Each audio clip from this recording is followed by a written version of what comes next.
Weekend plan तो काय असतो? मी आहे मृणाल आणि घरी जाणे हाच माझा वीकेंड प्लॅन. आणि झोपेतून उठून बघितल्यावरच अर्धा दिवस संपलेला असतो. दुपारचे 12 वाजल्यामुळे चहा वगैरे स्किप करून आमच्या घरी बनलेली मस्त पाणीपुरी और तिखा करत एवढं खाल्लं, बेकार तिखट लागलं.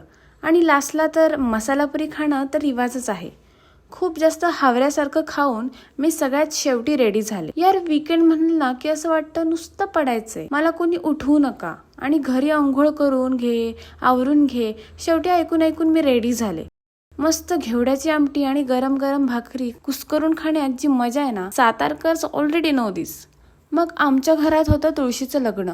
अजिबात आवरायची इच्छा नसताना जरा ही कुर्ती वगैरे घातली आणि स्वतःचे आर्ट स्किल्स दाखवत रांगोळी काढली आणि मग पूजा सुरू झाली. कृष्ण आणि तुळशीला लग्नाची हळद लावली आणि ही बघा सगळी वऱ्हाडी मंडळी. अक्षता टाकून तुळशी विवाह संपन्न झाला. मग भाई फटाके, असं बोलते जसं फटाके खूप वाजवता येतात मला. पावसाळा लावण्यातच 4 तास निघून जातात माझे. कसं तरी पावसाळा लावून मी मस्त पुरणपोळी आणि कटाची आमटी आणि भात खाल्ला. अशा प्रकारे घरी आल्यावर झोपण्यात आणि खाण्यातच माझा असा मस्त दिवस गेला. सो असा होता माझा निवांत वीकेंड प्लॅन. Okay, bye.